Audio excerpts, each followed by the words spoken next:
Et si la guerre entre la Russie et les États-Unis avait déjà commencé, sans que personne ne l'ait officiellement déclaré? Depuis plusieurs années, les tensions entre ces deux puissances ne cessent de s'intensifier, mais contrairement aux conflits du passé, celui-ci ne ressemble à aucune guerre classique. Il n'y a pas de déclaration officielle, pas de front clairement défini, pas de bataille directe entre armées sur un même territoire. Et pourtant, les signes sont là, partout, discrets mais constants.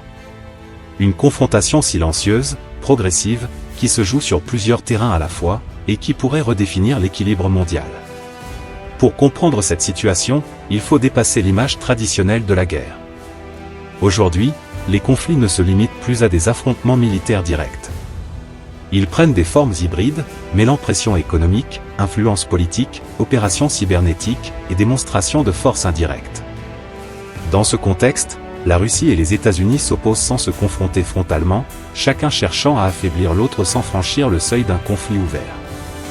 L'un des terrains les plus visibles de cette guerre indirecte est celui de l'influence. Chaque puissance tente d'étendre sa présence, de renforcer ses alliances, et de limiter l'influence de l'autre. Cela passe par des soutiens à certains pays, des partenariats stratégiques, ou encore des interventions indirectes dans des zones clés. Ce jeu d'influence crée des tensions dans plusieurs régions du monde, transformant des conflits locaux en enjeux globaux. Mais cette confrontation ne se limite pas à la politique internationale. Elle s'étend aussi au domaine économique. Les sanctions, les restrictions commerciales et les mesures financières sont devenues des armes à part entière. Elles permettent de fragiliser un adversaire sans tirer un seul coup de feu. Cependant, ces stratégies ont aussi des effets secondaires, car elles impactent les économies mondiales et peuvent entraîner des réactions en chaîne difficiles à contrôler. Un autre aspect essentiel de cette guerre indirecte est le cyberespace. Aujourd'hui, les attaques informatiques sont devenues un outil stratégique majeur. Elles peuvent viser des infrastructures critiques, des institutions, ou même des processus démocratiques. Ces actions sont souvent difficiles à attribuer avec certitude, ce qui complique la réponse et permet de maintenir une forme d'ambiguïté. C'est un terrain de confrontation invisible, mais potentiellement dévastateur. À cela s'ajoute la dimension militaire, qui reste présente mais sous une forme différente. Plutôt que de s'affronter directement, les deux puissances multiplient les démonstrations de force, les exercices militaires et les déploiements stratégiques. Ces actions servent à envoyer des messages, à tester les réactions et à maintenir un certain équilibre. Mais elles comportent aussi des risques, car une erreur, une mauvaise interprétation ou un incident peut rapidement faire monter la tension.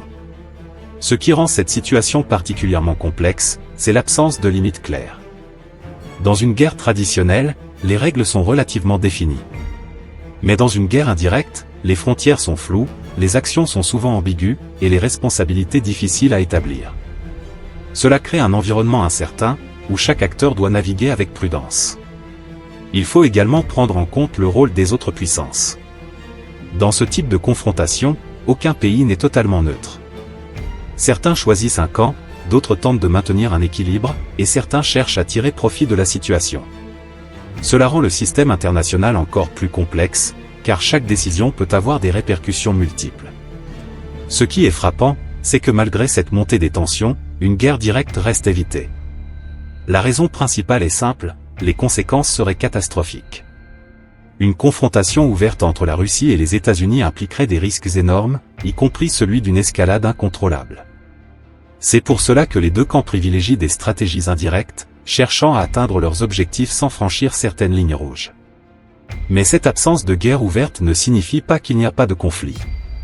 Au contraire, elle signifie que le conflit prend d'autres formes, parfois plus difficiles à détecter, mais tout aussi importantes. Cette guerre indirecte est une guerre d'usure, une guerre de position, où chaque camp tente de gagner du terrain progressivement. Dans ce contexte, l'information devient une arme essentielle. Contrôler le récit, influencer les perceptions, orienter l'opinion publique sont des éléments clés de cette confrontation. Chaque camp cherche à imposer sa vision, à justifier ses actions, et à affaiblir la crédibilité de l'autre.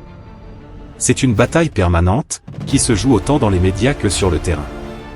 Au final, la question n'est peut-être pas de savoir si une guerre indirecte a commencé, mais de comprendre qu'elle est déjà en cours, sous des formes nouvelles.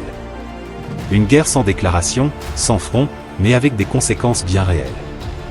Une guerre qui redéfinit les règles du jeu, et qui pourrait façonner le monde de demain. Et dans ce contexte, la véritable interrogation devient la suivante. Jusqu'où cette confrontation peut-elle aller sans basculer dans un conflit ouvert?